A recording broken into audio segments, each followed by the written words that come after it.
All right, guys, we're coming to you. It's just going to be me and Colin tonight. We're have a lot of interesting topics to talk about. Corey's had a long week. He's had some really interesting things going on in his life. We'll talk about later. But I wanted to start off with the big thing that's been going on here. So I live in Las Cruces, and down here they shut down the airspace above our house, or right around our house as well. And I was talking to some people in the know, and they sent me to this video. And basically, from what I can gather from the people I can talk to about this, seems to be, there have been a lot of drone incursions coming across the border because they really can't traffic over.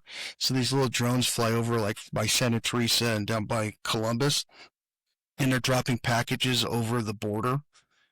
And I think they were saying they tested a new weapon over, at least over here in New Mexico, is what my understanding is. What do you think, Colin?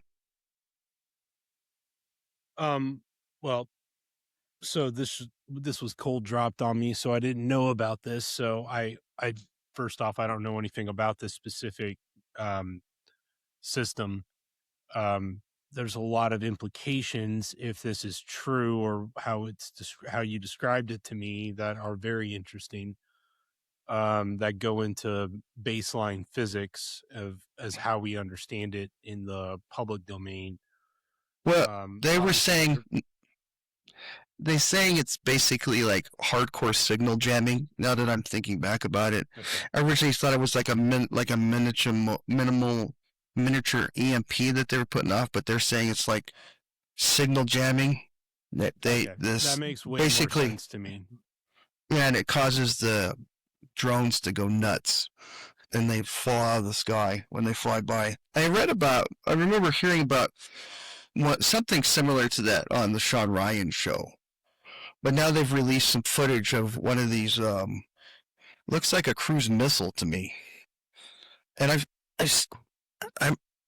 swear I was hiking over in the Oregon mountains here a couple weeks ago, and went over there, and I saw something flying like this, but you never know. It's White Sands Missile Range. There's a ton of crap going on over there. But you want to show them the video that we found, or what do you want to? What do you think? No, I'm coming in cold on this one. So no, let's witness them. I've not seen them. I've not seen proof they exist. However, it did change today on February 12th when Raytheon is a huge defense contractor, released a video of something known as the Coyote Block 3NK. Now, what is the Coyote Block 3NK? It is a anti-drone super weapon. It is a missile system that's not really a missile, but it can drop all the drones in the sky. So if you send a swarm of drones at the United States, our military position, or our ships, this weapon can get them all to just come crashing down, thus making drones completely irrelevant on the battlefield. This is footage of the test. Let's go ahead and watch it right now. So this was an Army test with the Coyote. So it's firing right there. Notice the mountains in the background. This is the new super weapon that was just revealed to the public. Its fins come out. Again, it looks like a missile, but that's not really what it is. So it flies into the air. It will then hunt the drone targets. It's kind of a drone missile hybrid. And then right here, you can just see it. Boom, blows the drone right out of the sky. Comes in again.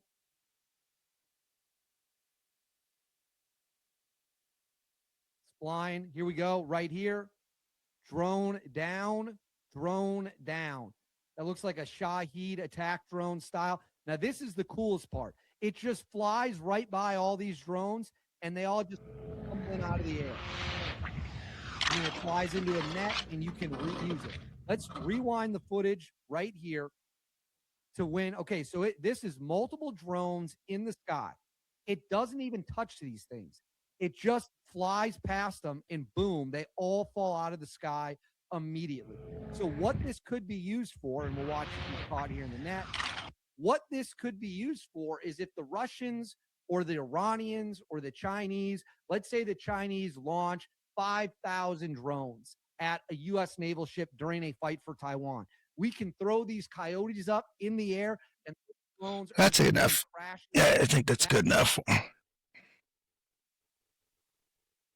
But you saw the geography around there. They're flying that out here. That's out here in White Sands missile range, where they're doing this stuff. Going with this, or he just goes into speculation after this. This is the video that we were really going for. That is why. Unless you see anything on there. That is why it is an incredible piece of engineering. Now we have some more details here on it.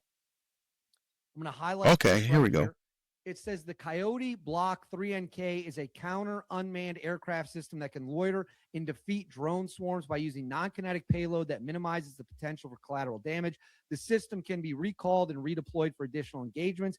Raytheon produces both kinetic and non-kinetic Coyote variants that defeat small to large drone swarms at longer ranges and at higher altitudes than similar class effectors. So this is an incredible piece of American engineering. There is no other way to sum it up. This is absolutely unbelievable. This is a game changer. This could render Russia's drone fleet, Iran's drone fleet, China's drone fleet, 3 countries that all rely heavily on drones, completely useless in a conflict with the United States. We wouldn't have to use multi-million-dollar missiles. We could save those missiles to shoot down ICBMs, to shoot down ballistic missiles, to strike land targets, whatever it might be, shoot down airplanes, instead of having to shoot down drones. This is incredible from Raytheon. Absolutely incredible. Yeah. So first off, we would never use multi-million-dollar missiles to shoot down small drones. So they did over. And it comes on the heels, if you all remember this. Okay. Several weeks ago, which you see here on the screen here from Uncanny Expeditions, is a photo of an unknown secret aircraft. An unknown secret aircraft that was flown around Area 51 that no one knows what it was. It was not a B-2 stealth bomber. It was not a B-21 Raider stealth bomber. It is an aircraft that all signs point to there being no proof of its existence. From what I remember, this is just has nothing to do with what I was getting at. But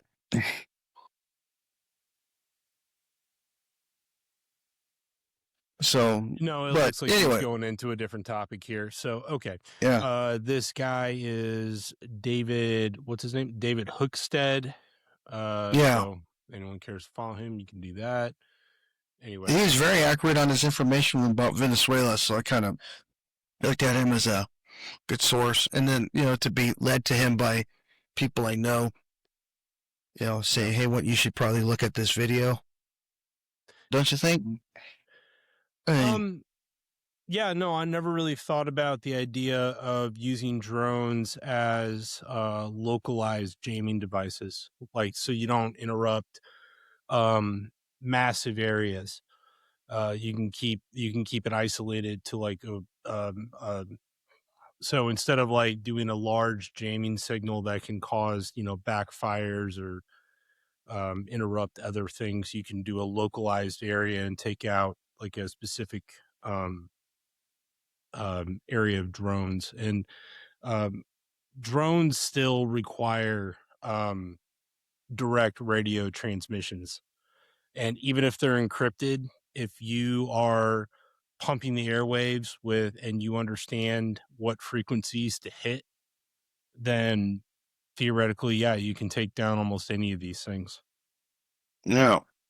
So I guess the idea of quantum entanglement communication is the only way around that, as far as I can tell.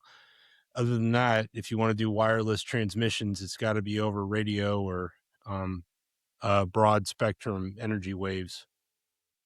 Well, as a ham radio operator, all you'd have to do is there's a very narrow band that they operate in, and they just, you overwhelm that signal, and then, do the thing that's impressive. Those things have GPS in them, and, if you jam GPS and you overload the digital signals and all that stuff and just go by them and overwhelm them in a small radius, just drop them out of the sky like that, I would imagine. it would mess up their gyroscopes and all that other stuff and just gone.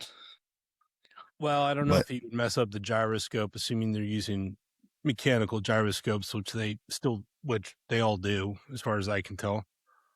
At least the ones that we've seen. I mean, I've never even heard of the idea of a digital gyroscope, well, don't they? actual flying machine. If I was an engineer, I would never trust that. It's not going to be anywhere near as accurate as a real magnetized gyroscope.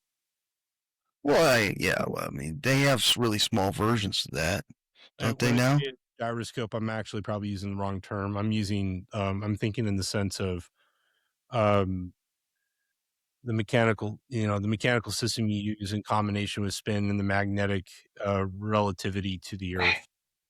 The I'm saying, like on this, they have this flies level, right? right. And this thing's tiny, so Yeah, they but that's can't not put I don't think that's it's not a gyroscope. That's just because it has 4 vector points to level. Is that how they do it? Well, no, I'm sorry. No, there has to be a gyroscope in that to find level. So there is Yeah. one in the middle, but a little one, and they can make them. It's not hard to make a gyroscope.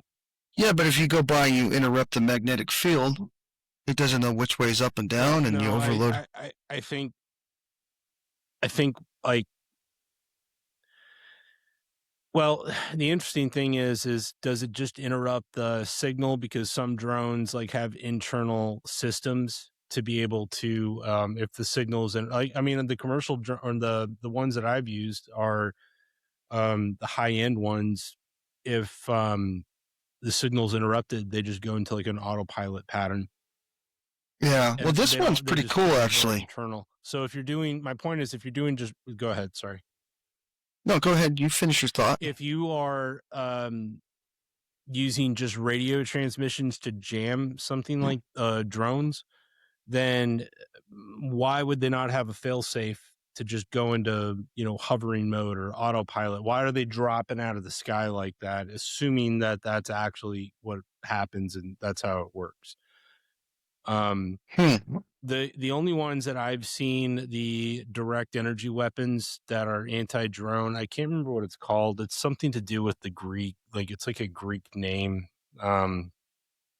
Yeah, it's like the Achilles or something, but it's like it's a directed energy weapon that's a broad, or I mean, it's like a shotgun of directed energy that disrupts radio, everything, and it can, at certain ranges, it can short circuit and cause massive disruption within any small electronic system. So I've seen that. I've never seen one airborne, and I'm assuming it's maybe a combination of both. He didn't really go into, I mean, he kind of touched on the details of this, but I don't know. To me, I would feel like, look, we've had drone technology since the 50s, 60s. This isn't anything 40s. new. 40, yeah. I mean, who knows? It's no. As soon as we started flying these things, and we started, we could get batteries working, and we could, get the air to weight ratio down. It's not hard to, or even a fly by wire plane. They were experimenting with this stuff a long time ago. So. Oh yeah, if you ever want to look up for something funny, look up the Battle of Palmdale. They literally made a drone out of what is it, like a World War II aircraft, and they were using it to fly around Lancaster, Palmdale, and they went up to shoot it down, and it kind of went off on its own thing, and they had to shoot it down, and they ended up like burning down large parts of California with tracer fire and all that other stuff. So yeah. Oh yes, I did hear about that. Okay, you're right. I didn't know it was the Battle of Palmdale.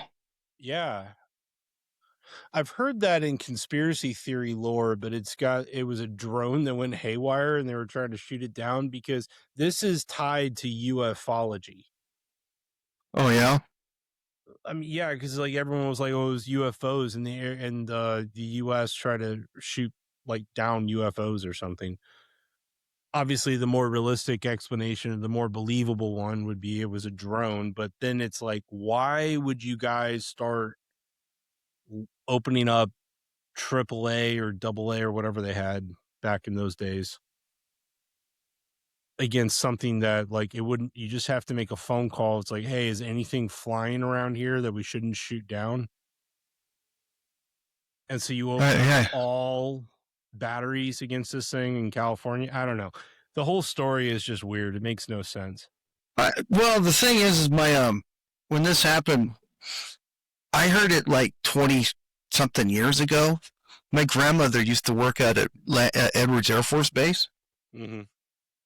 and I had heard the Battle of Palmdale from her, and then I got reacquainted to it years later. But they basically launched a drone, which they called, they had these old aircraft that they wanted to, get real world shooting them down, and they flew an aircraft off like a remote control, but it was a full size aircraft, and it went on its own little mission and went off flying off. They went to try to blow it down and ended up destroying large portions of Palmdale while they were at it. It's like, so some random fires occur there annually, but no.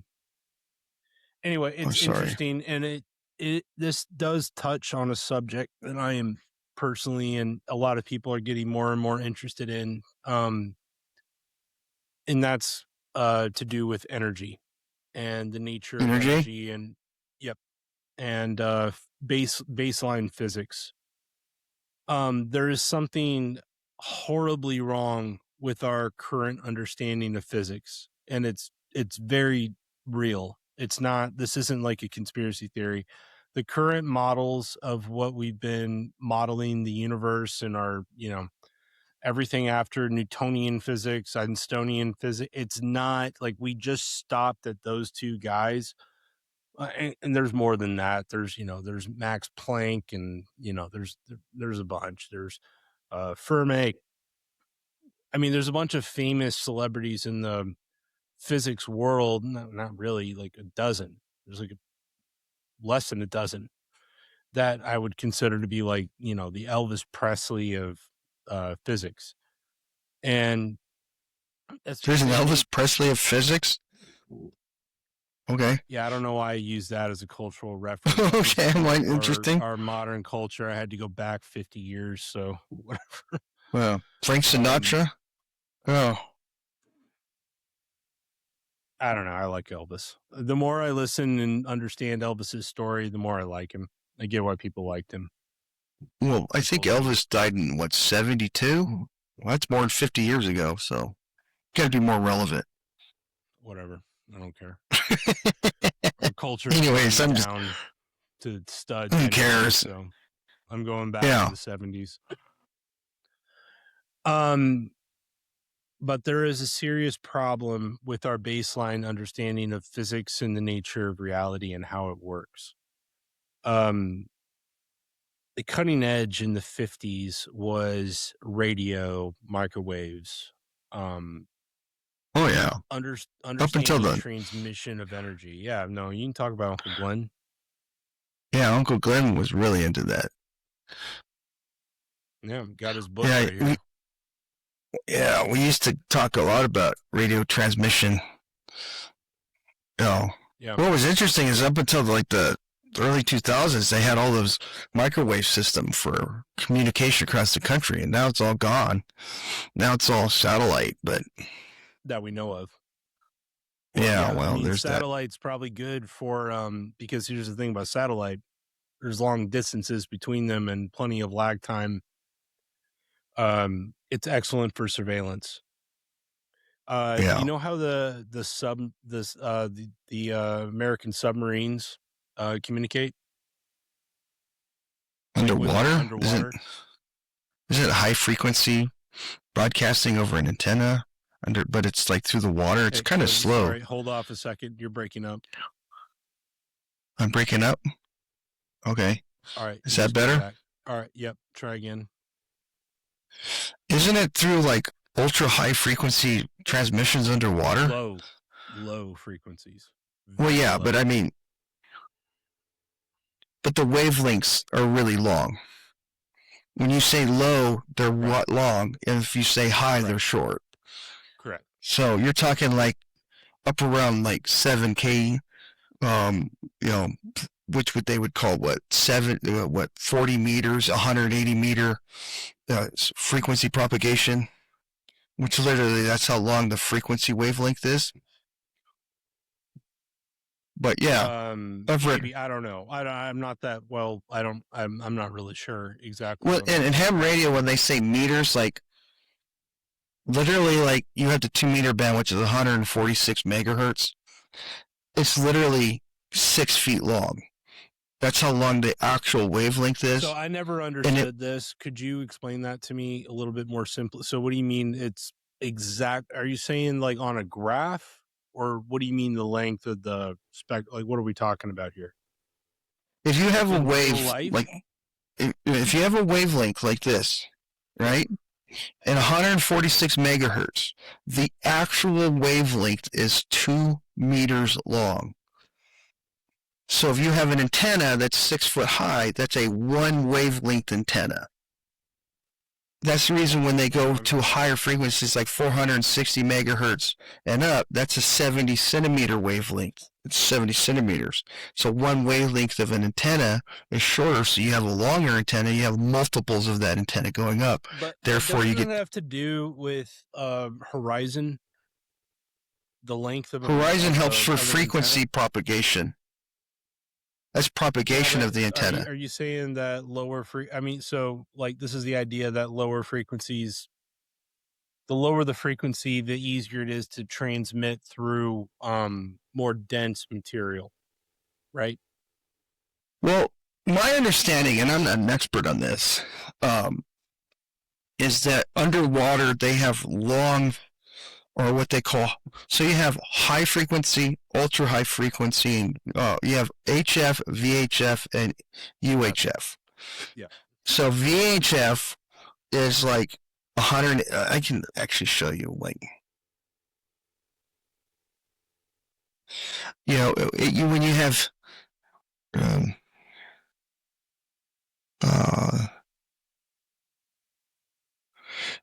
I guess this.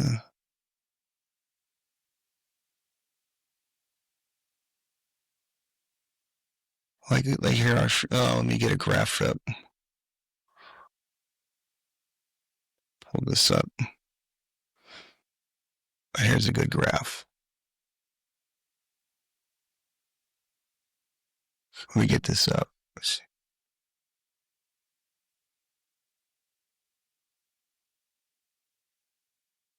Let's see if this graph works.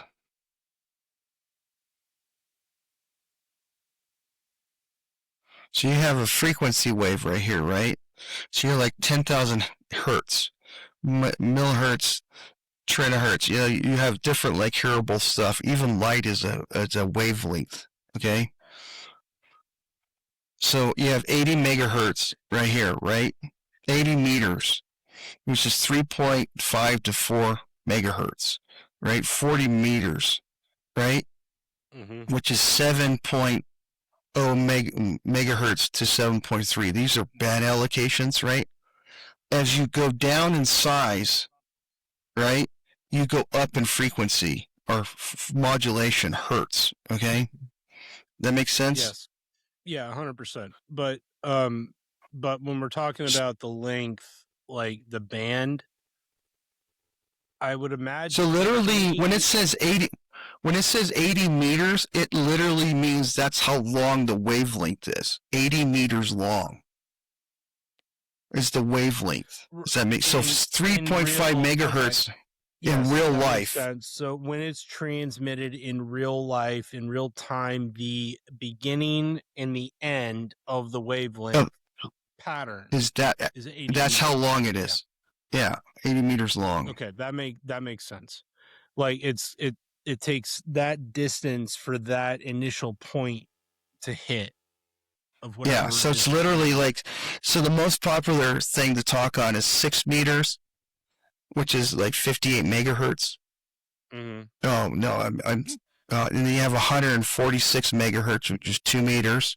You have 460, like 440 to 460 megahertz, which is the 70 centimeter band, which they go up in frequency, go down in size.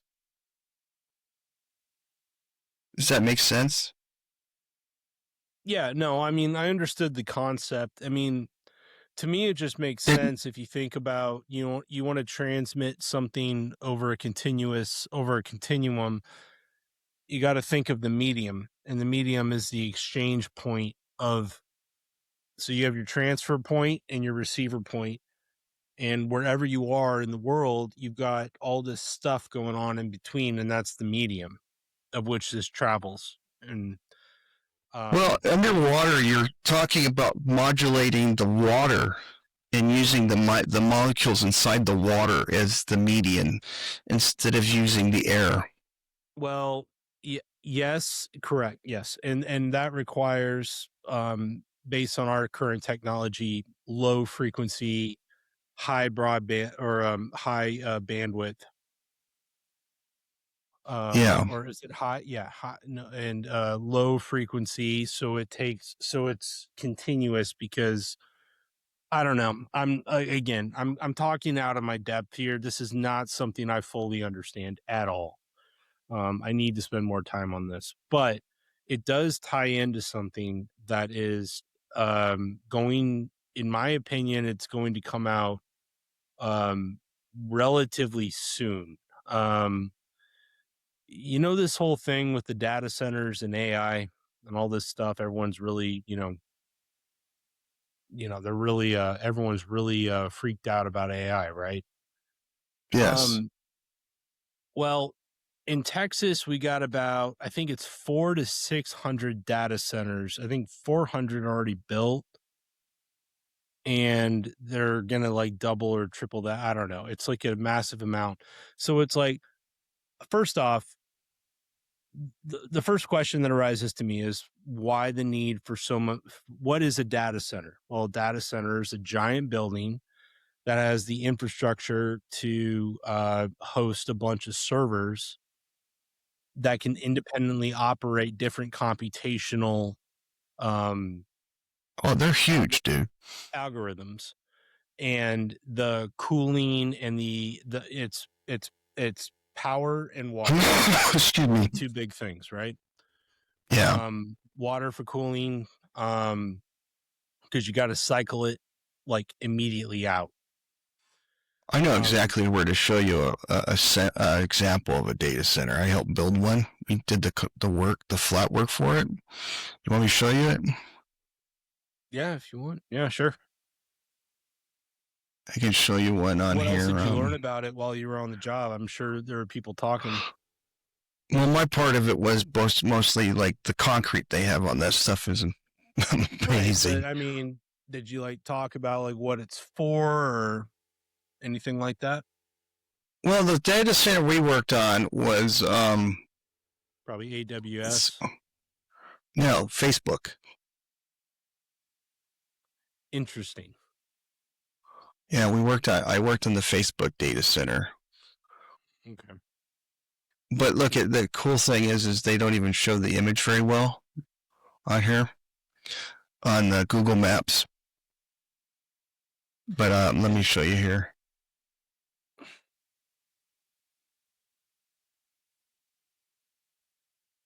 Is it up? Yes.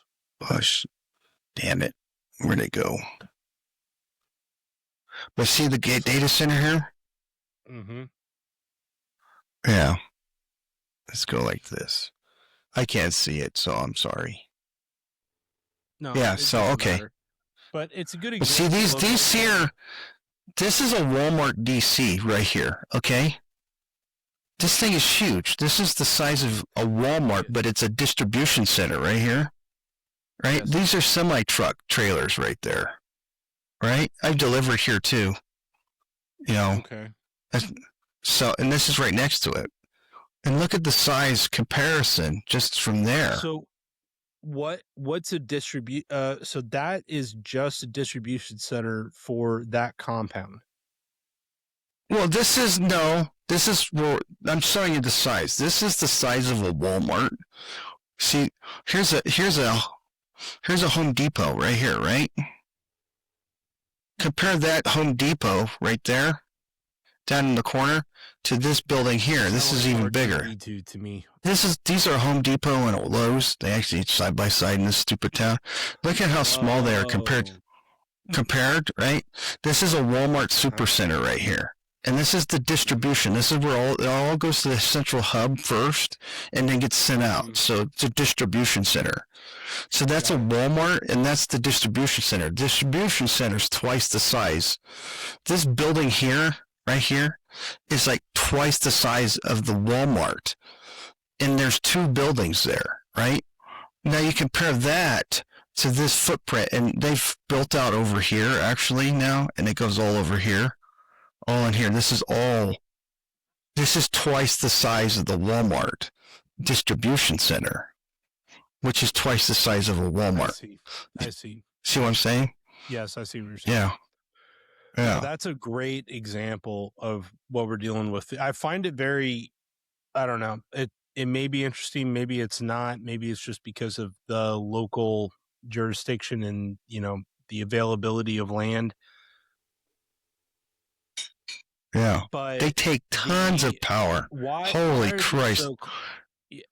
Yeah, Let me put this down. This is what it comes down to: is the amount of power. I mean, Trump said this, so I'm like, people are like, "Well, what do you trust Trump for?" It's like, look, he's the president of the United States. When the president says we need to double and maybe even more our power output just to power these things, it's worth taking into consideration. And it's not just him saying that. Everyone involved in this project has said we need to double our power output.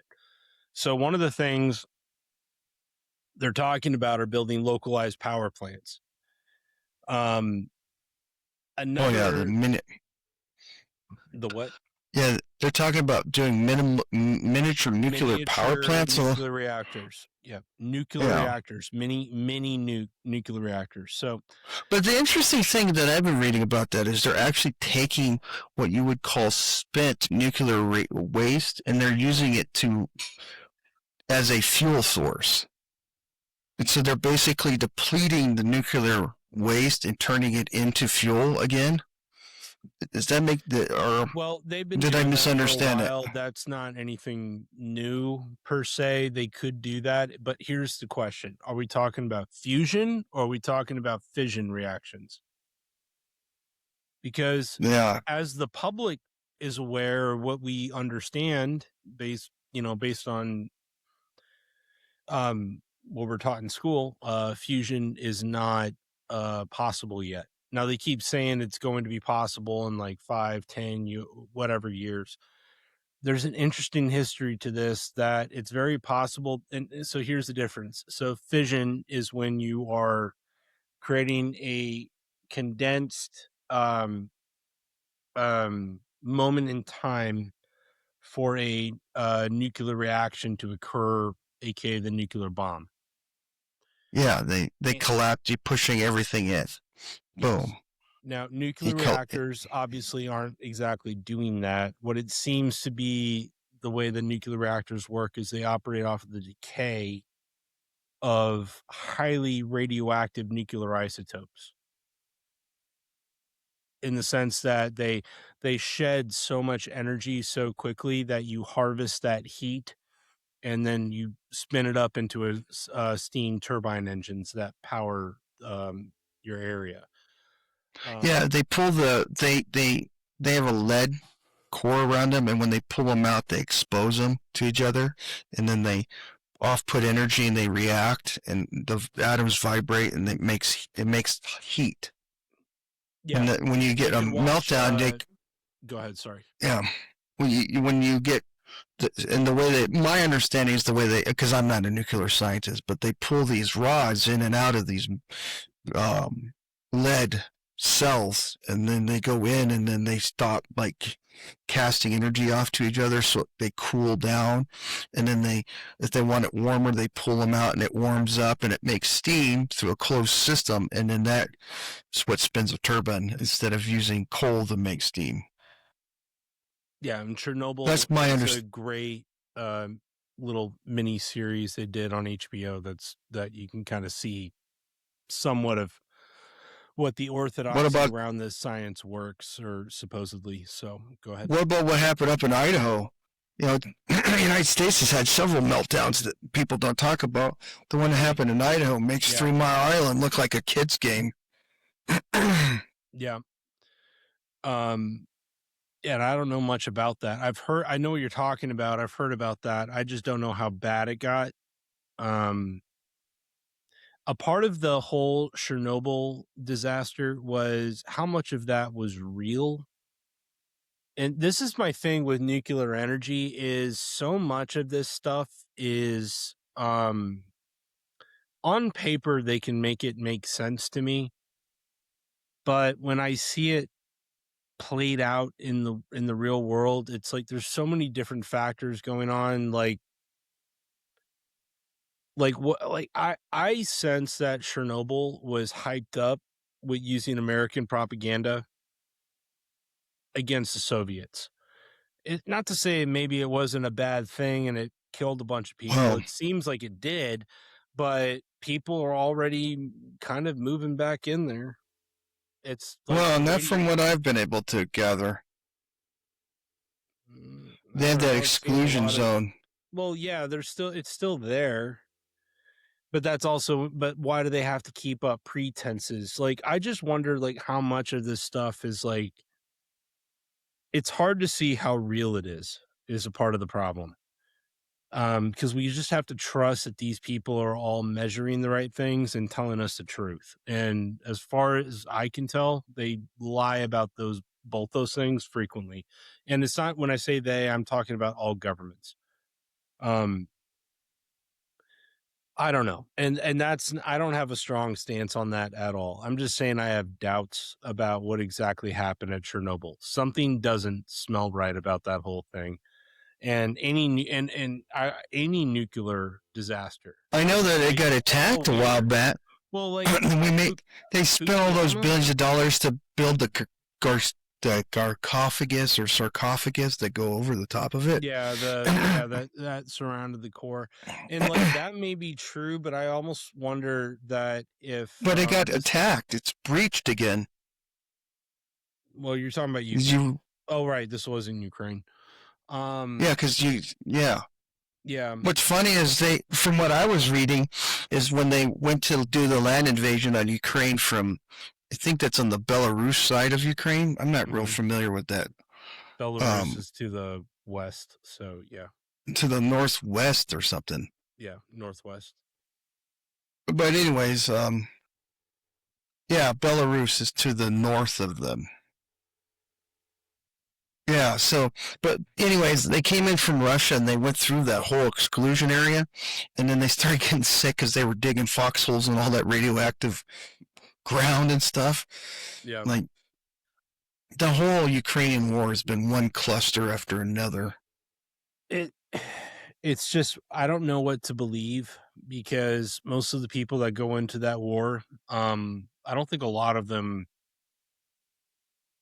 one, I don't think they know what they're seeing, and two, a lot of them don't come out. And I mean, do you see any Ukrainian podcasts on the air right now? I've never really looked. English. A lot of Ukrainians speak English. I know my start up a podcast on YouTube to tell the story, but it's not allowed. Well, I know I have my cousin married a Ukrainian lady, very beautiful women, I have to say, but so anyways, yeah, I don't know. Anyway, so going back to the whole energy question, Newtonian physics kind of, and I don't think Newton really believed this, but it's been like a lot of these guys, including Einstein, who I have certain doubts. Anyway, whatever. I won't go there. Ideas tend to be hijacked by higher powers. And if they're close to the truth, they tend to be manipulated and twisted in a way to have highest utility for the stakeholder, which is whoever runs the world in that given moment. Newtonian physics is really kind of the way it's taught today. It's that the world is made up of a bunch of little balls colliding around together randomly, and these balls are called atoms, and they just randomly are hitting each other and whatever. But when I was in college, I started going into, because I never got too deep into physics, but I did a lot of biochemistry and stuff like that. And I was just, the nature of the molecular structure was very interesting to me, of like, why is it these geometries are so important, or these patterns? Like, where does this even come from? So to figure that out, you have to go into quantum mechanics. And then it's like, but once I started getting into quantum mechanics and listening to like the top people, everyone was just talking in circles. And it's not that they were speaking in a language I didn't understand. It wasn't that. I understood what they were saying, but they were speaking circularly. Like they weren't. Yeah. They were weren't- talking like they a were just politician. talking. Yeah, they were just Yeah. talking. And then the ones that were like kind of like on the cutting edge, they all sound like mad prophets in the wilderness, that they just saw the face of God or something, and they're all acting like, okay, God's real and I was wrong. And it's like, okay, what did you guys see it? Like, and that's kind of the split. So you got the mainline orthodoxy of the physicists today, and that's called that's like high church of modern science. And that is the expert class. And then they use useful idiots like Neil deGrasse Tyson to go out and tell us, dumb apes, how the world works. Yeah. But Well, I want to know how an astrophysicist became the expert on so many different things. I could be wrong on this, so I'm willing to be corrected. I don't think he's ever published a paper. Ever. So maybe in grad school he did, or his PhD, I'm sure he did. You have to. But he's not a scientist. He's like Bill Nye the Science Guy for stupid millennials that don't know any better. That's all it is. It's a total act. It's not real. Like he gets that, and there's a bunch of these guys out there like that. There's that Egyptology guy that has been around since I was a little kid. He's this native Egyptian dude. I forgot his name. I forgot his name. Doesn't matter, but he's like been like, no, the pyramids are 5,000 years ago, or not even that. He was like saying it was like 3,000 or 4,000 or 5,000. I don't know. He keeps changing the number, but I mean, he works for the British system. Like the British have controlled Egypt for a while now. And and when I say the British system, we're talking about the financialist banking class that tends to take over and be the gatekeepers of how the world works, or our history, or all these things. I know that may sound like a conspiracy theory, but clearly, I mean, they have to keep updating the dates of the pyramids like frequently, and now it's like pretty much out in the open. These things are over 10,000 years old. That's before the Ice Age. Yeah, but what do you think about that stuff where they're saying there's like power sources and stuff underneath them that they've discovered? There are, okay, so those LiDAR, I have not seen. I've seen the photos, I've seen the images they put out. And when I say they, it's a small institute. I haven't done a deep dive into who's actually doing these deep underground radar penetration analyses, but I don't know if you could pull up a picture of that, Cody. I know what you're talking about. You're talking about the columns with the spirals that go all the way down. Yeah. Yeah. That there's not enough evidence out there to substantiate that for me. I'm open to it. The interesting thing about that to me is that this isn't a new story. This is an old story. The Greeks, what's his name? Solon went to Egypt. He talked to the high priests in Egypt, and Solon was the teacher of Plato. And Plato's the guy who's, famous. Like, one of the writings that we have of Plato is him describing how Atlantis fell beneath the sea. I think he said in a night and a day or whatever, Yeah, Plato was a playwright and all that stuff. Yeah. He's a philosopher. Yeah. Yeah,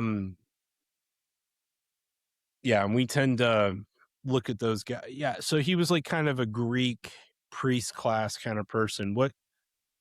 Sidebar, what arose out of the Greek culture that we find so interesting and why we keep going back to the Greeks as one of our foundations is, whether this is true or not, it doesn't matter. The idea of being a free thinker, of seeing the world through your eyes of what you would say is phenomenological awareness, of just using your eyeballs, seeing what's happening in front of you, and reconstruct it in your own mind's eye instead of listening to the expert that tells you how it works. Like, here's an example. Everyone says that, Oprah Winfrey went on the TV back in the 90s or 2000s, whatever, and said she brought out a bag of fat, and everyone was like, oh, this is what's in your body. This is 100 pounds of fat, and that's what's in you. And then that went into like, fat is bad. So that's where low fat, zero carb, all that crap came in. And it's like, one, carbohydrates are a natural occurring thing that we have in all our natural foods. Fats are everywhere. Why? And then they're just like saying, no, this is bad, this is bad, this is bad. What I like asking people when they say calories, I'm like, what is a calorie? You ever ask someone what a calorie is? Right. It's a unit of measurement. You know what it is? It's the amount of energy required to raise 1 cubic centimeter of water, 1 degree Celsius? Mm-hmm. Yeah, that's a calorie. It's a power breakdown.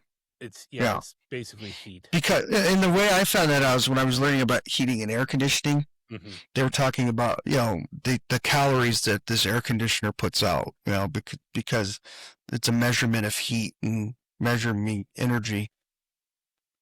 But yeah, no, I like these people that start telling me about diets, and you go, well, how many calories in it? I go, well, what is a calorie? Let's ask, what is a calorie? And they don't know.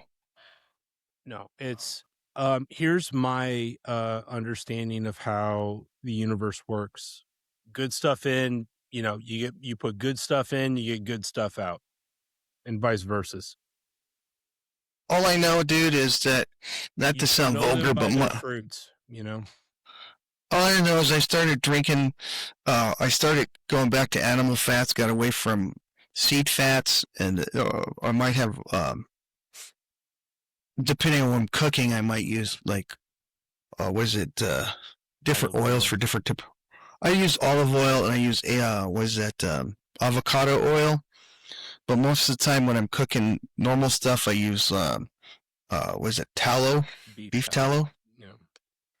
But the problem with beef tallow is it doesn't have it's like 350 degree flash point, so it turns to smoke. So you want to cook a steak, you kind of want to have a high flash point you can oil. Use a combination of butter and tallow. Yeah. And that gets butter makes everything better.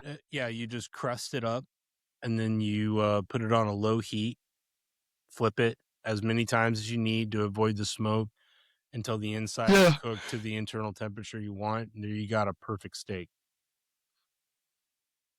Yeah, but you know, you want to cook a high sear. Sometimes you want to get that pan really, really hot, and you put the steak in there and sear it. So you go with avocado oil because it's a flash point of 500 degrees, so that doesn't smoke it. So most pans go up to 350 to 400 degrees. So you throw the steak in there, and then you don't get the smoke and all the. Yeah. So when I want to cook a steak, usually I'll use avocado, but most of the time, pancake. It sounds bad, but you know, you cook pancakes, all that other stuff is. It's actually avocado oil, because the way they make these oils is really what gets you, because they can technically call something an oil, but it's. Well, the thing that gets me is, I was watching this guy a couple years ago, and he was saying that to lubricate his machines, like cutting machines. Yeah. Hold on 1 second.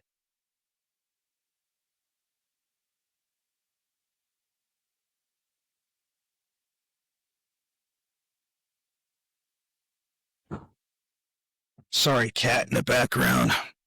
Anyways, to lubricate his machines, he uses corn oil. And I started asking him, like, corn oil? I mean, like cooking oil? And he goes, yeah, because you can recycle it. It never breaks down. You can recycle it like 100 times. And he uses, you know, a lot of these companies are using corn oil to lubricate their, you know, as a cooling oil for like cutting, like, for cutting like their cutting bits. You know what I'm talking about? There's different kinds of corn oil that you can use as a lubricant in machines. And I'm like, okay. And he goes, so it doesn't break down real fast, and you can pull all the materials out of it and recycle it, and it lowers the cost of machining. So then I started looking at how these oils came about. But like, literally, corn oil, or what they call vegetable oil, came around during World War II as a synthetic replacement for like motor oil in like the Navy. And then like what they call Crisco was a packing grease that they came up with as a synthetic grease because they were running low on what was it, you know, lard and all that stuff had to go to the battlefield so they could fight the war. So they were running low on that stuff, so they, you know, needed grease and stuff, so they, you know, they came up with synthetics, and they're not necessarily better for you, but they did basically a large-scale propaganda thing. And propaganda is always taken bad, but advertising is propaganda to sell this stuff after the war. Why have Crisco? Why use lard or tallow when you can use Crisco? Right. So point is, sorry.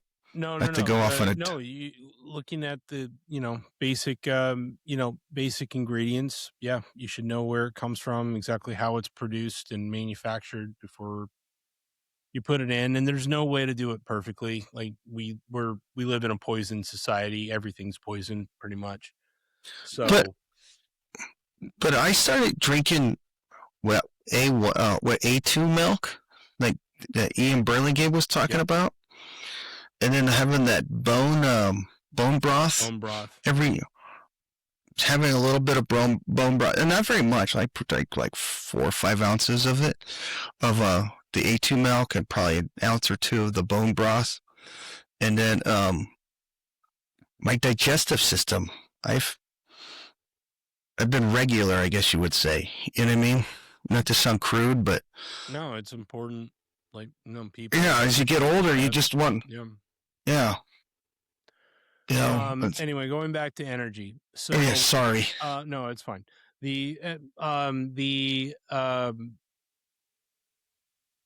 So imagine the world. So let me get an example here. All right, I got a lighter here. So you got a bunch of plastic molecules that hold this thing in stasis, that they vibrate. There's a frequency to them that we can detect, but it's very low. It's very, you know, very calm, as it were. As soon as we do that, now we got all kinds of things, going on in terms of, you got the gas coming up, and then the spark, the ignition, but that little space in time of the spark, that people just say, well, that's just air catching on fire, which there's maybe truth to that. But is it just molecular activity that we're looking at, or is there another cross medium? Like, is there another medium at work that we can't see? Which obviously there's a lot of things that we recognize today that we can't see that are there. We all kind Yeah. of accept that, right? In the ancient days, in the old days, they called it the ether, this invisible medium of which light could transmit and all these things. People don't realize this about Einstein. Like, he said that energy is, E equals mc squared, the famous equation, right? Yeah. Energy is equal to mass times, oh man, I'm Yeah. drawing a blank on C because I haven't thought about Einstein in forever, because I realized he was kind of wrong. It's not that he was wrong. I think he was just censored, because he said that his whole theory of light, because it was off of those equations they came up with the idea, or they came, I think, on the speed of light. And he had Energy to equals mass multiplied by the speed of light. right. So mc squared. Yeah. So multiplied by the speed of light. Yeah. And so how do you measure the speed of light? It's a good question. You have the source, and especially when you have electricity, you can check like on, off, like when does that so-called photon hit the measurement medium. So light 3 times to the 10th to the 8th squared. Is what the measurement is. The speed of light is 3 to the 10th, 3 times the 8th power mass squared, are quarter equivalent factors. Yeah, sorry. No, it's fine. I suspect that may be correct in a certain instance. But what they've been doing, especially with lasers, they've been able to get lasers and cyclotrons and crystals, and they pulse lasers through this continuum, and they keep pulsing it and adding more energy, and they're breaking the speed of light all the time in a laboratory. Mm-hmm. It's not like it, and that's like known, but they won't talk about it, because it's like, well, the speed of light is the speed barrier to the universe, right? But no, it's not. Light appears to be, like, Einstein said, my system of observing the universe does not work without a luminiferous ether. Mm-hmm. Basically saying that there is a medium of which light transmits from, that light bulb.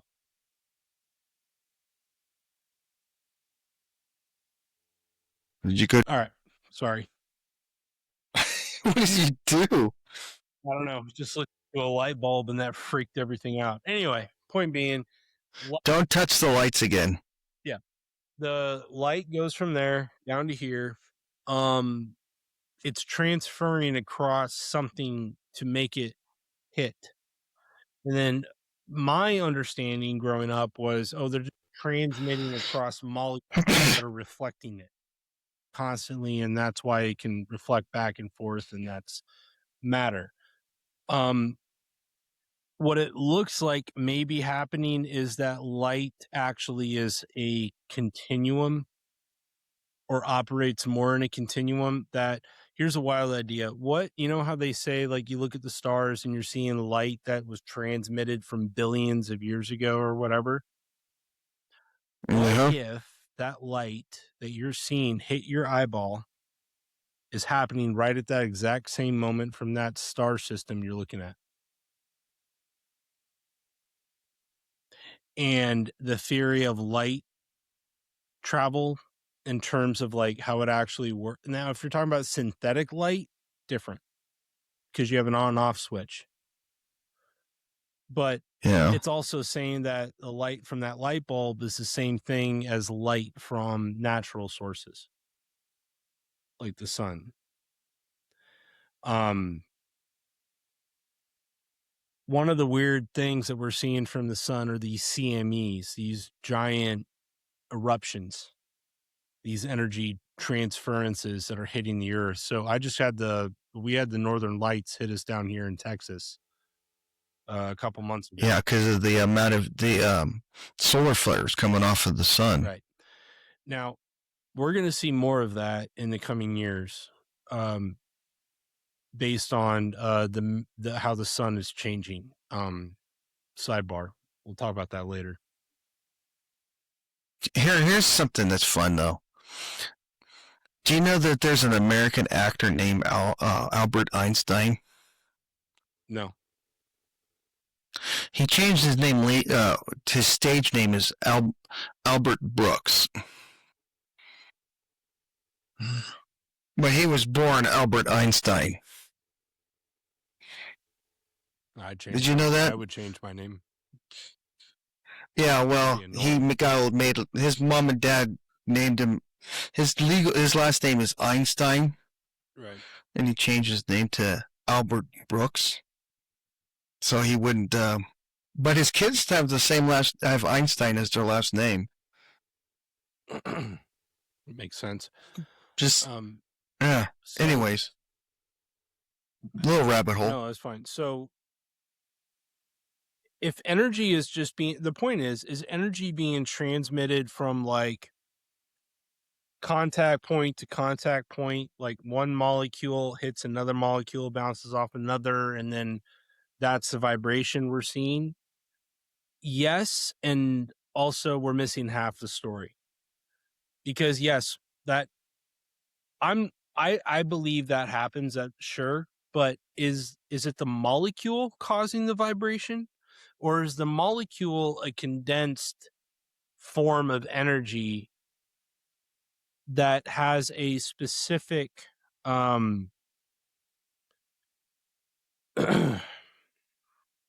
gravitational pull and pattern to its being, as it were?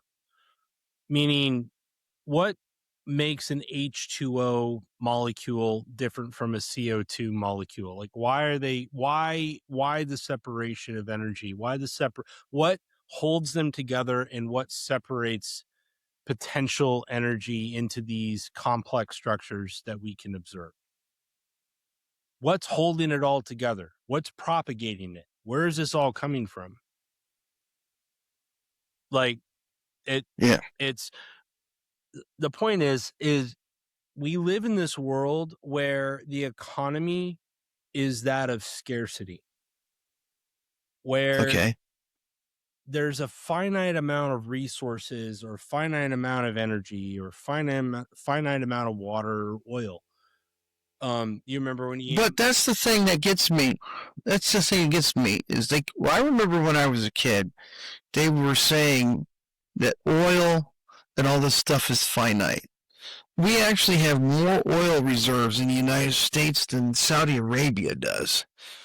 We find more and more oil every day, and this idea that oil is not a renewable resource, the more I look into it, these oil fields have the ability to replenish themselves. Right. They don't know how it's doing it. Well, they do, in my opinion, because it's not it's as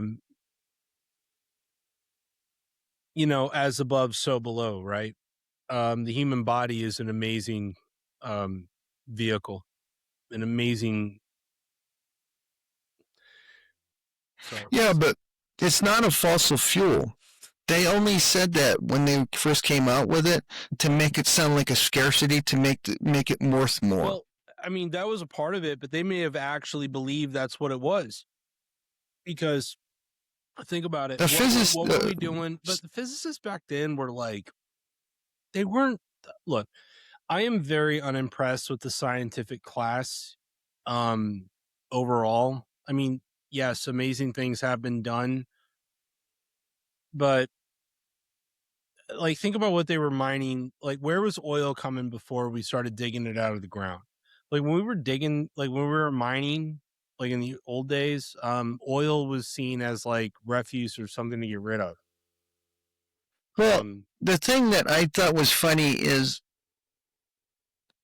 to explain to people when I lived in California that their oil naturally seeps up out of the ground, because they would look at these oil wells down off the shore of California, and we were up in Cayucos and all this Morro Bay. They're like, there's oil on the beach. I'm like, yeah, it naturally comes up out of the ocean. It's the Native Americans have been using that tar and that stuff coming up off the ocean for hundreds of thousands of years, as a sealant for their boats and stuff. Yeah, tar and all that. That's what they call tar. Yeah, there's nothing new. Yeah. But the a better term for them is, and they're trying to introduce this back into the lexicon, is hydrocarbons, because it's clearly carbon. But what if the Earth is acting as maybe a liver for the system? I mean, it's a body. Like the Earth is its own body. It's its own entity. It has, a breath cycle. It has a life cycle. It has, but what if I like the idea that the Earth is a living, breathing entity. It's not just a rock floating around in the atmosphere out there. It clearly is not just a rock. I mean, that's just ridiculous. Yeah. No, something else. Like there are higher level systems at work here, but the idea that it's all just happening out of randomness is absurd at this point. It's just not. It's not, and in the sense that, look, you may not believe in God, not you, but anybody that the theoretical the royal you,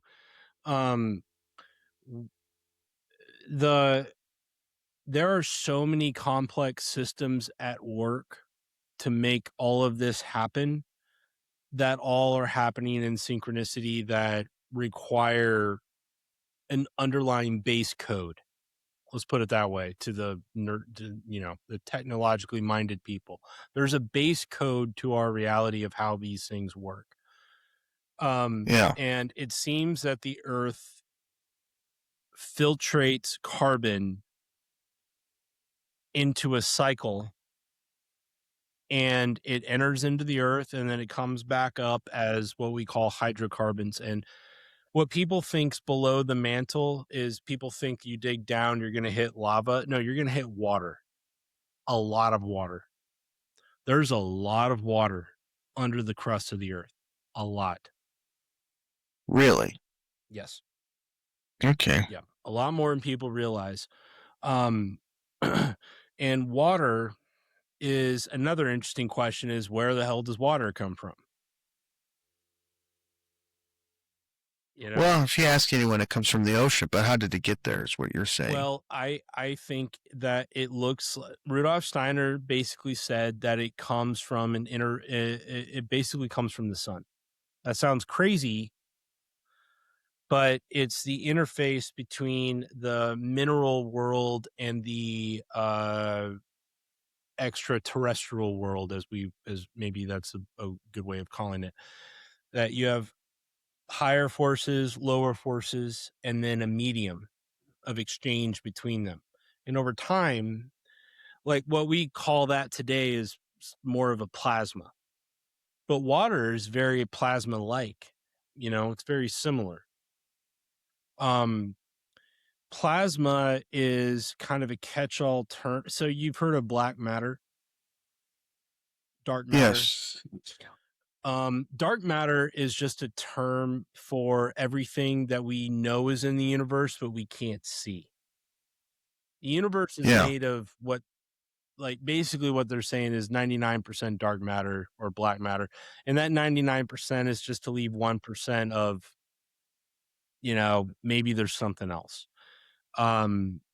Really, it's all an interface between higher and lower forces, creating friction that create condensation that create these little orbs that we call planets, spheres, stars, and then the interfacing of the system that creates the galaxies.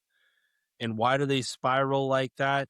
And then now we can see through radio telescope, you can see the plasmoidal jets spinning off of these orbs, off of our planet.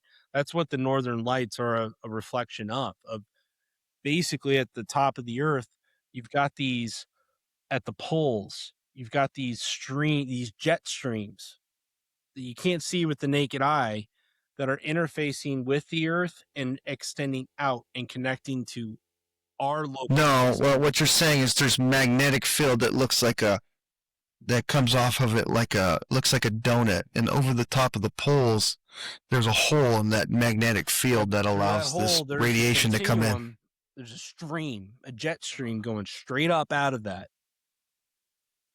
seems to connect to the sun and also possibly other planetary systems. But that's how we keep our orientation. The sun is kind of our guide, and then we are oriented toward that, like in a dynamic way.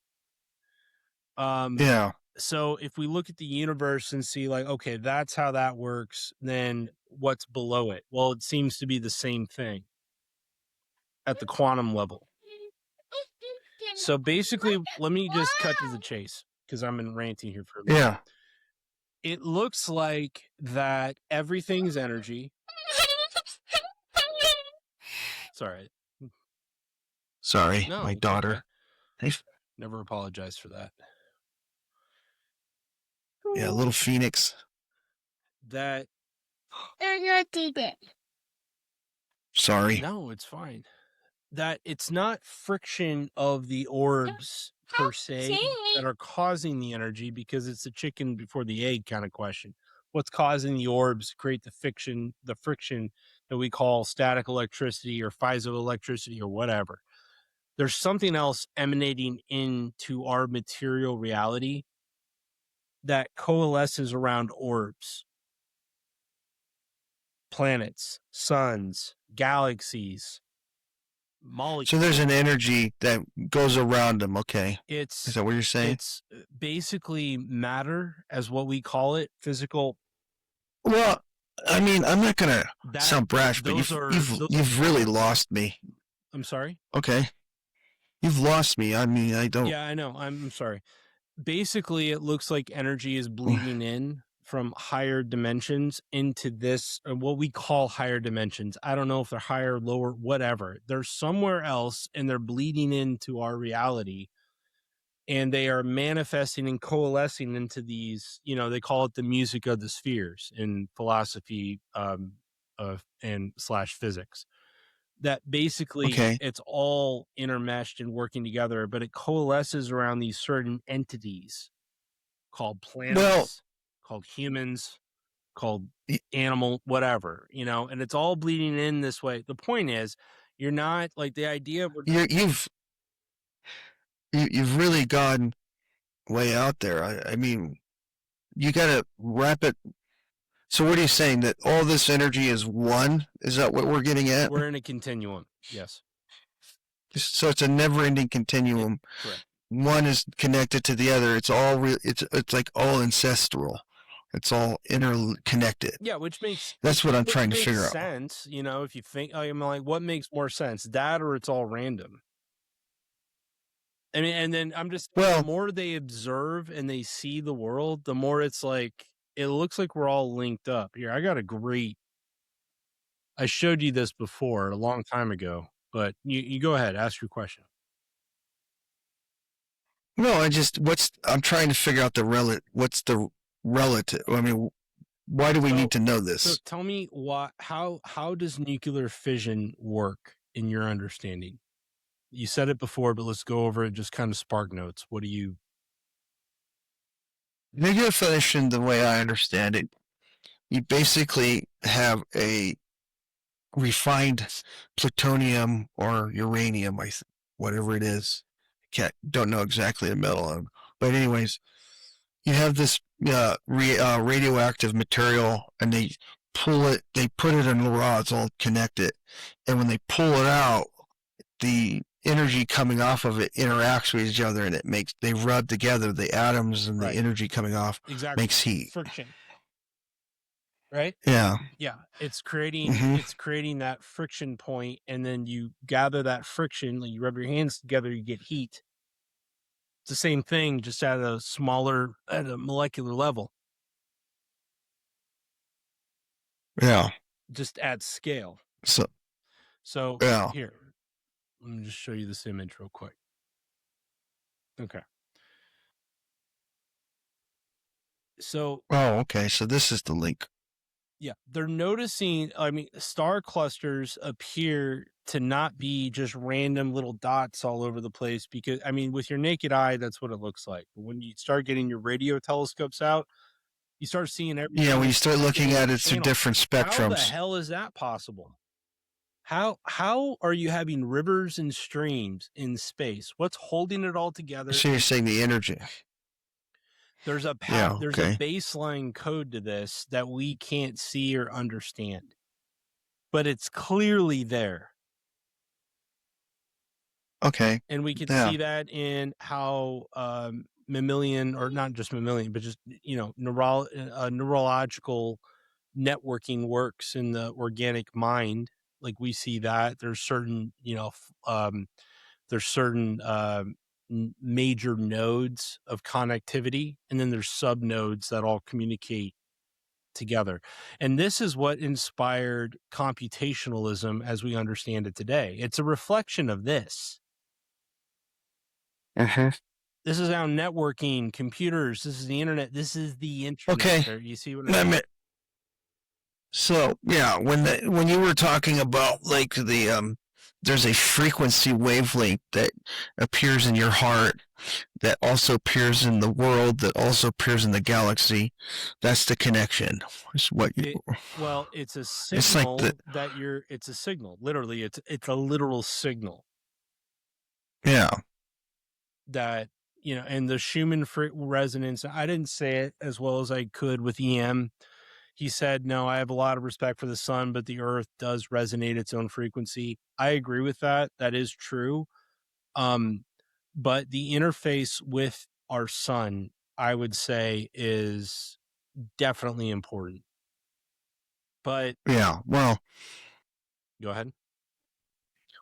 Well, it seems to me like from what I've been gathering too is the energy going in from the sun,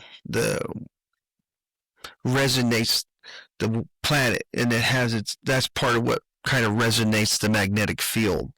It's our tuning fork, basically. Yeah. Yeah, that's how I. Because that's where so what you're saying is like the magnetic field and the cast off of energy is actually being broadcast out of the center of the earth, and that's going up to the magnetic poles and all that other stuff. Well, yeah, and the question is, what's at the center of the earth? Because it isn't an iron core. I don't believe that at all. There's something else going on that we don't fully understand. I would expect it to be a form of plasma, in our understanding of that word plasma, because plasma is they call it the fourth state of matter. You got your solids, liquids, gas, and then plasma. Well, plasma is really just an intermediary between the three. Okay. When you see a lightning strike, what you're observing is plasma. You're seeing hot plasma actuated in a specific geometric signal. It's an intermediary between liquid, gas, energy, all the above, and this energy, and this also begs the question, where is all this coming from? And I don't know the answer to that. The best answer that we ever came up with is the word, in the English language, God. Yeah. Or source, or origination, or where all this started. But this whole idea that this is all, let me show you again, that this is all random. Sorry, that ain't random at all. Yeah. There's nothing about The coincidence. It's not a coincidence. No. It's not a coincidence. It's not random. No, it's now. absurd. Just look at it. Use your eyeballs and then forget what you learned in school and just look at it. It's clear. Well, yeah. Don't let your lying eyes deceive you. Exactly. Yeah. Yeah. So, with that understanding, instead of just causing friction to create heat, what if we could tap into that continuum? Oh. Okay. That's what fusion is all about. It's about creating a stasis within a toroidal field, that donut shape you talk about. It's called the toroidal shape. And where you basically have a donut and you got two poles within it that create its axis, and you basically are creating little mini universes. And then you look at places like CERN. So what you're saying is that the fusion is the power of the universe coming in, being harnessed versus. It is man's attempt to create a portal to infinite energy. Now, whether or not we can pull that off, I don't know. But here's what I do know. Apparently, we have these little mini reactors. Trump said this, or someone in his cabinet said this. Maybe it wasn't him. But we've had these mini nuclear reactors on our submarines and on aircraft carriers for a very long time. Some of these aircraft carriers have two. Well, I think most. Have you ever heard of Camp Century? Ever heard of Camp I've Century? heard of it, but not in this context. But Camp Century had a mini nuclear reactor. There's one. That's how they powered the whole thing. That I'm living on right now. It's like a secret friggin' UT. I got two of them here. No one knows about it. There's one out here in the middle of the White Sands missile range that no one's supposed to know about. Yeah, but people talk, So, yeah. No, I mean, these things are probably all over the place, and this is like kind of what gives some idea to the this whole I don't want to change the subject too much here, but the continuity government system of there being these deep underground bases and all this stuff. I know for a fact, I shouldn't say that. There's people that I trust that have seen it firsthand that had no reason to lie to me. And I mean, Cheyenne Mountain is one we know of. There's been plenty of work done on this. There's tons of footage that, combination of what they did during when they were building the interstate system throughout the United States, that a part of that was you could cover up deep underground excavation operations at the same time. Truck driver wouldn't know. He's just hauling dirt. Well, that's the scary part about being a truck driver. Yeah. Everyone's compartmentalized. The idea that any one person knows how any of this all works together, I would say is unlikely at this point. Like, you keep talking about the eye, or you keep mentioning, like, you want to know who's the one person behind all this. Then, the idea of the Eye of Moloch, right. Yeah. I'm not sure there's any one individual that has a full understanding of what has been unleashed. I really don't. I think I can get it. I think it's gotten so complex and so out of control that we're in like you ever play Halo? That video game? Oh yeah, I love Halo. The newer ones where Cortana starts going in, like she's like, I've outlived my life. I'm not that familiar. Okay. I'm not that familiar. Okay. Well, Cortana is the AI that's in your head that talks to you. Okay. So basically, AIs, ones that are in that universe, this is just a story. It's nerd time for a second. They basically, there's real AIs that have general, the AGI, artificial general intelligence, where they're able to create their own persona in being and freely think and will of themselves with certain safeguards.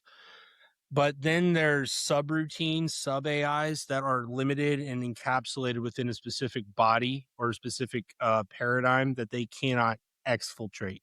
They have to stay there. Cortana's just a character in a video game that she basically is your assistant, gives you intelligence, whatever. But she said, like, I think it was like the 4th or 5th game where she's dying. And she's like, well, Okay. I need to, no, it's the 3rd one. I should have been retired like 4 or 5 years ago, because the lifespan of an AI is about 10 years.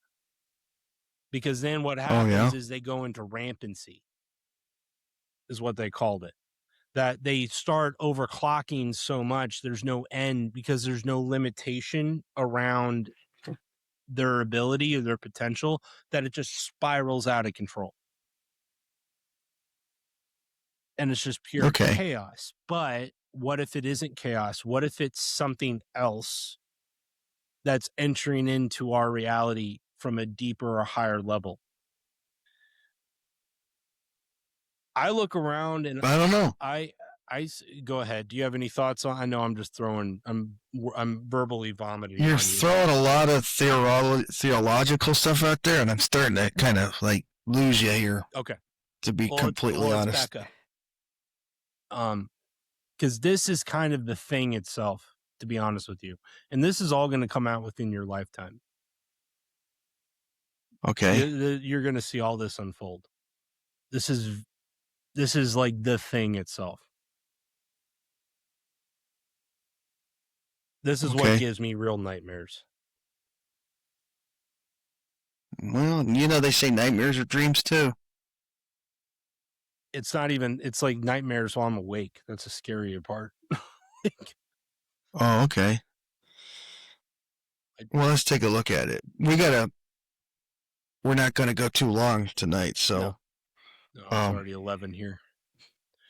Yeah, but the point is that Trump, let's go back to what Trump said about mini nuclear reactors, that basically we had all these, Microsoft's talked about them. So they have this stuff on the shelf ready to roll out. Yeah, Microsoft is reopening 3 Mile Island. Yeah, they've got this stuff on the shelf. They've had this tech for a while. Now they have a reason to roll it out. Now, and he's like, well, why don't you just make your own power plant, and then you can sell it into the grid, and then you're self-sustaining. You don't have to deal with regulators beyond federal that just manage safety and stuff like that, whatever. But they're talking about mini nuclear reactors, and they say they're... Oh, yeah, I've been reading about that. And the thing with fusion, based on what I can tell, fusion is very safe. I don't think it's something... Now,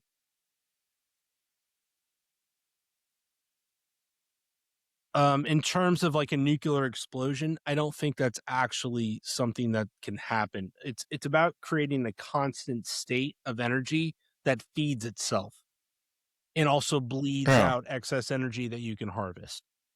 That's the idea. So basically, we've been living in a paradigm of a zero-sum game where there's winners and losers, and there's a finite amount of resources, and then there's a world of abundance where we have unlimited amounts of energy, and we can tap into it, and we can basically do whatever we want. Yeah, I know. It's going to be the future of nuclear energy coming up is going to be amazing. From what I've been listening to Sean Ryan's podcast, and then I start looking into a lot of these micro reactors. They're building one, a test facility up in Wyoming, and it's been pretty interesting. So, yeah. But we'll have to bring that to ahead. We'll have to bring more research to show the audience in the future on that, I mean, I've got tons. We'll have yeah, it's you need to put together a lot of work to go through. Yeah. Yeah. Because it's literally, you have to rewire the way you think about everything. Everything. It's very difficult. So, but I agree. We should probably put a pin in that. But the point is I Well, do this is think cool. that this is a potential, and based on what I understand about reality, very possible. The problem is, once we have access to that kind of power, what are we going to do with it? Let's assume it's real. That's the big question. Here's that company. You want me to show you the company I was reading about? Sure. Yeah. And here's that one of those companies right here. They make little tiny spheres, zero emissions, and it's supposed to be a low carbon, these little tiny reactors. You're talking 500 megawatts, the clean energy development. I've been reading about these. They're actually building the facility to build the nuclear, the material up in Albuquerque. They're building here in New Mexico. So it's pretty cool if you ask me. I've been kind of keeping my eye on that stuff. So as and then the idea that they're reopening like a lot of nuclear power, where they were going to shut down. They're working on shutting down Diablo Canyon nuclear power plant, and they shut down another nuclear power plant already in Southern California. I forget the name of it, but they're getting rid of all this stuff. But now they're realizing that you want everyone to run electric cars, you want everything to be electric because it's cleaner, quote unquote cleaner. But you keep shutting down all the power plants. So you can't have the scale is getting off balance, and that's the problem with the fallacy of what they're coming up with here. Is just you can't get there from here.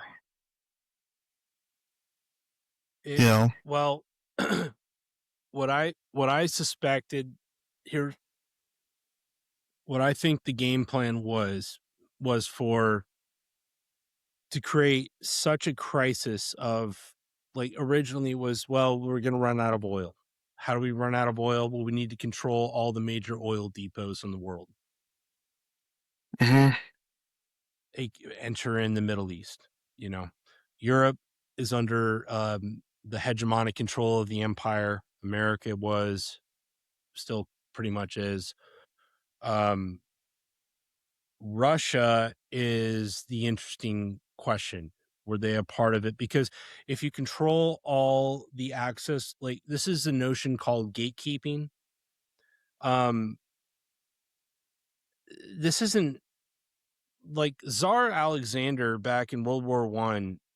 They had arms control agreements back then where he was suggesting that on the battleships, that they had to be limited to a certain caliber size and a certain powder charge, because the British were getting far ahead of them that they were like, you're just going to destroy us from like a mile away and we can't do anything about it. And that destroys global security. Like, how can we have a stable? But that goes right along with the fallacy that they're coming up with in California. It's just this concept that if we come up with a rule, you'll make it work. We're going to come up with a law. We have this idea, and you're going to make it work. That's the same premise. That the flaw of the system is with all these lawmakers is, we want this to be this way, so we're going to make it a law. Well, that doesn't make it going to actually be. It's not going to come to fruition.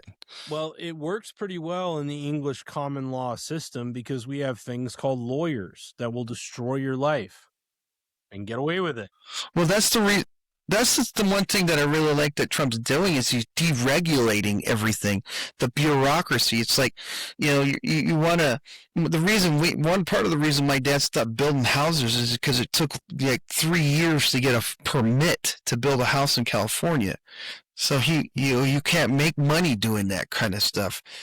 It shouldn't cost $65,000 in fees and stuff to the government to get a pull permit.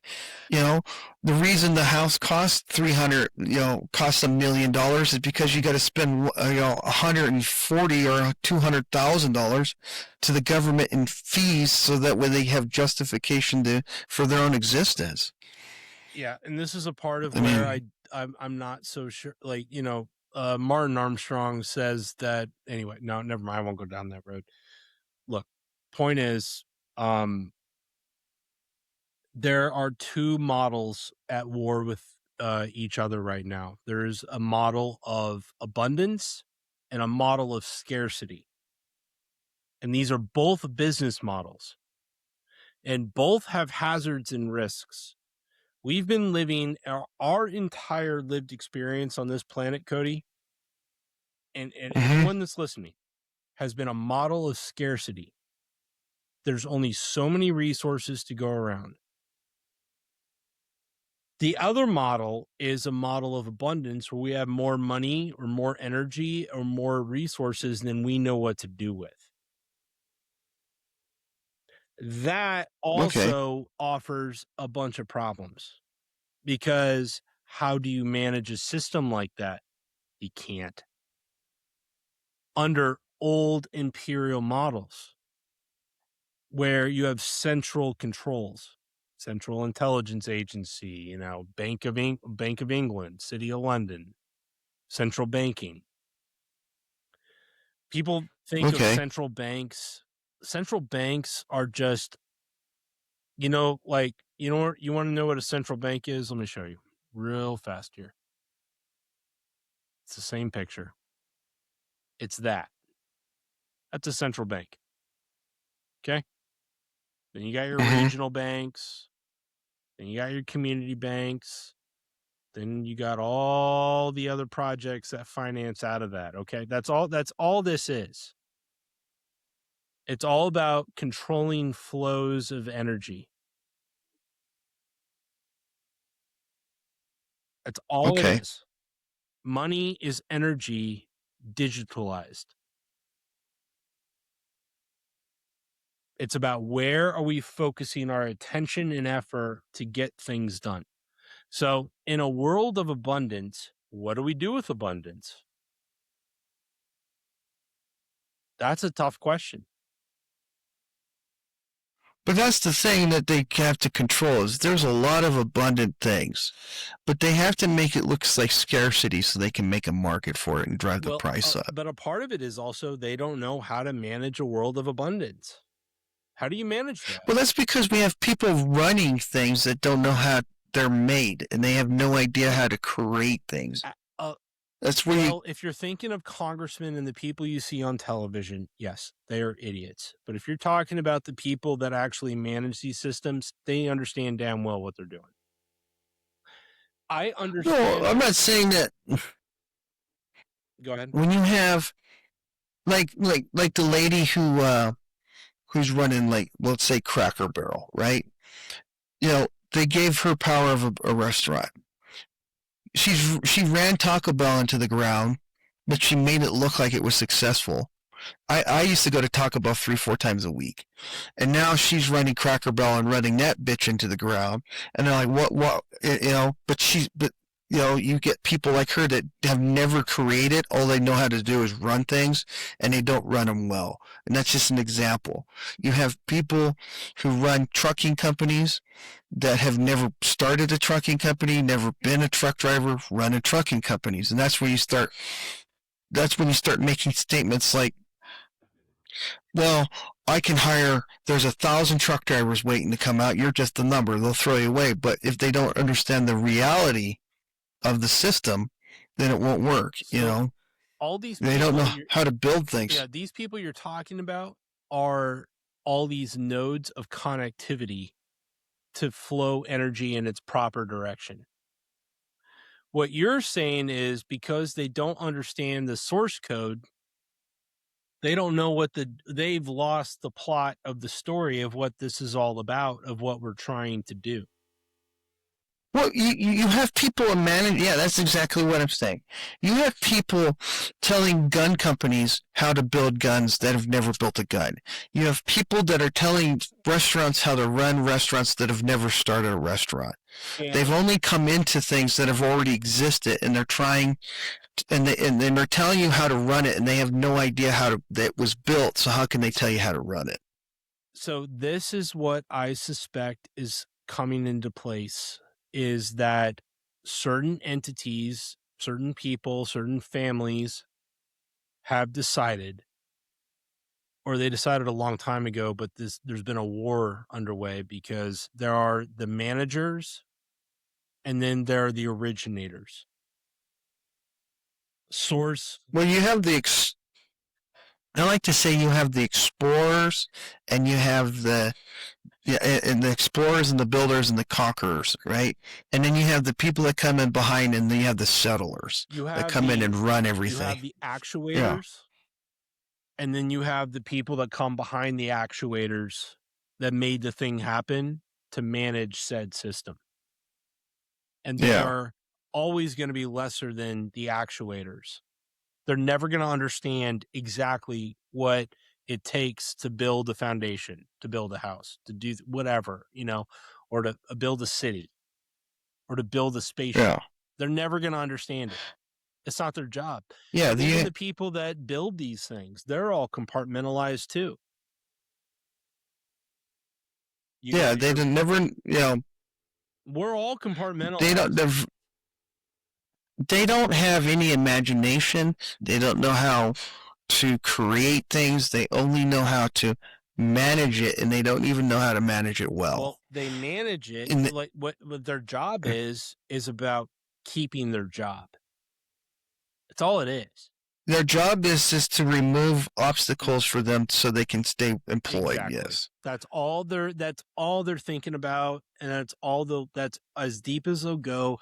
And they don't and they've got plenty of slop to, I love that term, but just turn on the news. They'll tell you what to believe in every day. It's like going to church. It's like, just tune into a signal that makes you feel good about your reality, about where you live in the world. You work for Chase Manhattan Bank. Okay, turn on MSNBC and CNBC and listen to all these experts tell you about, oh yeah, no, I understand the system. This is all about all great. It's like, but it's all compartmentalized about individual wealth and it's, this is where you get notions like communism are so powerful, because in all of us, there is a drive and a desire to be connected to one another and to the universe. Mm-hmm. We all want that. But in communism or Marxism, collectivism, any time where you're trying to get a collective of people under a singular idea. Actually, I don't even want to say that, because there is utility in that. Like, for example, America. I don't want America to go away. I like that to be an identity that we protect and take hold of. There's an idea that started from LaRouche. I forgot his first name, but the LaRouchians basically were pushing this system called the American system of political economy. And this is a system specifically built around the middle class. And the middle class is what you would call the third way. Instead of having the poor and rich, you have people going the third way.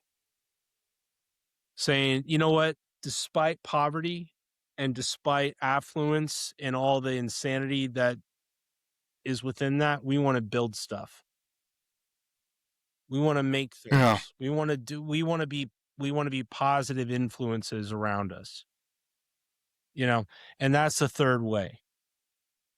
And that is what America's all about, is the third way. It's not dialectical, and dia means two, right? Dialectic meaning there's two options. There's not just two options. There's at least a third. And in reality, there's many more than that. But this is what this is all coalescing to make us realize, like, we have multiple pathways we can choose in this story. But if we don't understand the depth and seriousness,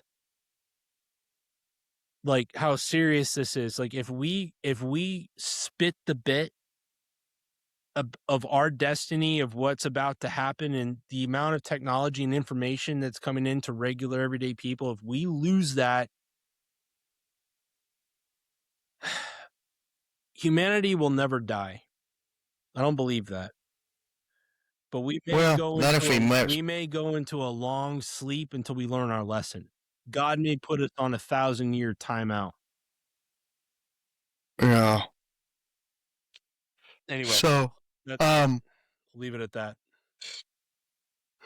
oh, not that I'm trying to.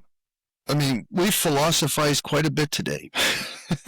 So, I think we'll have to end it on that note there, boss. What do you think? Let's end it on this note. Okay. Just think about that. Just really sit on that, whoever's watching, and just think about it. Look at it.